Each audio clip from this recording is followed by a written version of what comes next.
Hello, my people. Good morning, good afternoon, whatever time you're tuning in. Thank you for clicking. Thank you for coming back to watch my video.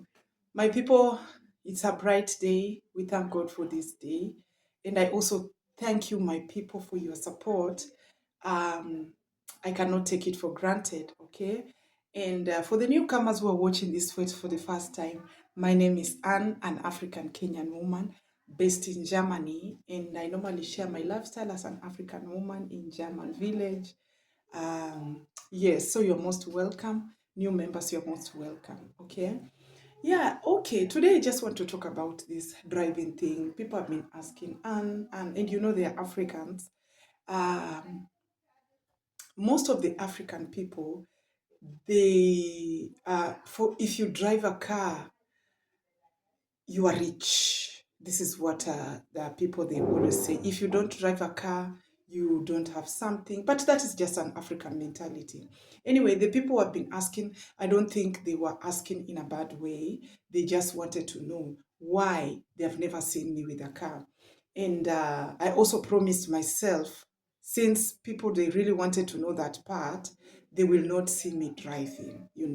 So I just decided I will just be me and me. So today I just want to clear the air. I don't like leaving my my followers in suspense. Uh, and I also want to tell you, in Germany, majority of the people, in fact, the rich people, they use bicycles. Even I don't know how to explain, but almost everybody is using public means of transport. Like, for example, we get job ticket at work. So you ask yourself, why should I use my car and you are getting a job ticket at work? And then another thing, we have a ticket in Germany. You only pay 49 euro. Remember that 49 you can move around Germany and save the gas. The gas has gone very high. Home we use diesel, yeah, to fuel our autos, our cars. But here it's gas and it has gone really high. So you say, let me use this 49 euro and I save. Anyway, let's not go there fast. I hope I'll not take long because my break is almost over. Um, I did driving license when I was new in Germany. Let me close the door, okay? Sorry for the noise. I did a driving license. It was fine. The theory was perfect. But I was not driving before. Let me bring you a bit behind. I was not, I had never drove a car before in Kenya. I didn't have a car. And even my own dad did driving when he was 80. He got his first car from me and my brother. Yeah, we shared the cost and we bought him a car when he was 80 years old. So it was just a gift, an 80, because it was an 80th year gift, okay? So we didn't have cars. I was raised up without a car, without television, without, all these things. And I remember my dad was a doctor, but we never had these things. Why? We were a big family. My dad had 28 children. He did not concentrate on these things, but he was concentrating to bring us to school. That is what he achieved. But wealthy staffs, we didn't have these things. But he was a doctor. And through that, he made us, everybody went to school. Everybody went to school. And for example, my sister, my brother, and I, we were in a best school. Best school. He used to invest his money in educating us, but not in the worldly stuffs like buying cars, buying TVs, and things like that. So let's go to the point. So I did the driving license, and since it was my first time, let me finish this video. I'm sorry, but I have to finish, or let me try to talk. When you hear any interference, just know I'm also working, and the bells, if they ring, even if I'm having my break, I have to, yeah. So I did it. The theory, it was fine. Of course, the practical was also fine, but this driving, I didn't want to do it. It was my husband who forced me. So my people, I hope I'm going to finish this video. But anyway, so it was like that. It's my husband who forced me to do this driving. It was not in me. And it started like this.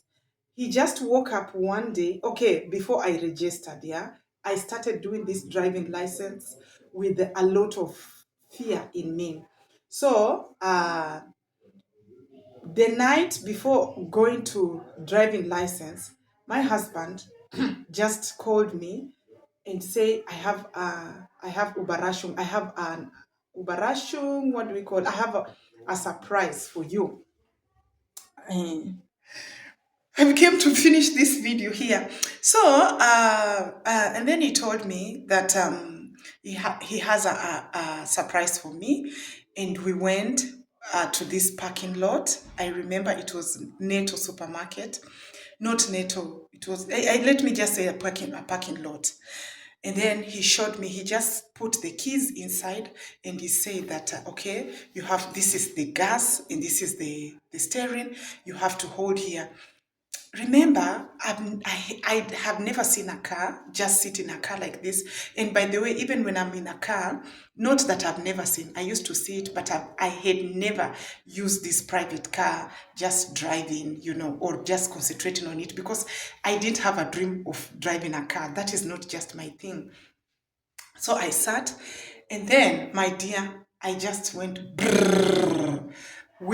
If we didn't die that day, God surely had another chance. He gave me another chance. Now, after that, I went for driving. I was so tensed. I was so scared, but I made it anyway. I started this driving, and the theory was nice because I did it in English, by the way. I didn't do it in German. I did it in English. They gave me an app. So as I was going to work, I just read, and all was fine. So it came, I did so well. The practical was also nice, but it came now for driving. I cannot drive up too far, by the way. Apart from that, apart from I being so scared, for being scared of driving and doing like that, um, my head was just also full. I didn't just believe in me that I can be a good driver, that I can do this. So and now I just decided, okay, I don't know what to do. And I used to feel so sad, very sad, very sad every day because I was working in the airport and they were picking me in the morning just at the door. The driver comes at the door and then later on I go to work. So every day I was sad. I was sad. Remember, I was new, very sad. I feel like I'm depressed. So I asked my husband, if these things is making me so sad, why am I doing it? He said, you just have to do it. But I remember we have a saying in our home, something that makes you, if something is not making you happy, you better don't do it. But I kept on until I finished, yeah? So I cannot drive up too far. I'm just scared. And the thing that made me, they told me I have to go and see to the therapy. One day we were on highway, I just started vomiting the whole road. By the way, when somebody drives a car, I cannot sit in front. My head goes like it's rotating. That is the first thing. And also, I normally see people, they play with the phones or you read some messages, you chat in the car. I can't do that. When I just look at the phone and the car is moving, I start throwing up. I think I also mentioned that Lioba had both of them, but Baba stopped. Lioba has these throwing things in the car when we go for a long distance. So I also I hate the same thing of just throwing. If I look when the car is moving and I just concentrate on the road, I feel like my head is moving. It's moving. So I cannot drive very far. The far I can drive is just like maybe going for shopping and that is it. And not that I'm confident. And okay, so we went for highway and I was still with this driver. after I've done everything, I started vomiting. He said, no, you have to go to see the doctor. They wrote me something that I have to go for the therapy. I say because of driving, it's all this. So that is one of the reason I don't just like driving, and I'm not missing on something, but I can drive. Okay, I can drive. It's only that I don't want. And moving around the estate, I can, but I don't like forcing things. I don't just like driving for the sake of driving, and I'm comfortable the way I am like this. Mm, if I want maybe to rush for shopping, I can go, yeah. But it's not just in me. I just don't just feel like, woo, let me drive. You get it? And because of this vomiting, I'm scared. I maybe vomit on the way and I lose control. I'm scared. Maybe I may, So it's just like that. That is one of the point. I don't like forcing, just like now, also having children. After having Leonard, because we almost die, both of us, the last day of going to give birth, Leonard, they checked and they saw Leonard heartbeat was not there and my body had swollen. That is just a story of another day. I don't know how we made it, but God saw us through. So that is also another thing I cannot say. I want many children, but because of the situation, I cannot do it. And I can also not use bad control. So my husband is the one who did that. Glory be to God. Because also this birth control, it refused my body. I was having headaches and fainting like most of the time. So thank God my husband took that chance to take that control. Yes, so for me, I don't like forcing things. Saying like, oh, let me have children, and then I die and leave the same children, the children I was fighting to have many. I wanted really to have many children, like 6. But now I say, let God has blessed me with 2. It's okay. So that is one of the reason I do not drive in Germany, and I'm comfortable. And it's not that I didn't go for driving license. I did. Okay. I did, and I passed, okay? So please, if you just see me taking public means of transport, just leave me, and I'm very comfortable like that, and I'm living my life to my best life ever, okay? I wish you all the best. Thank you.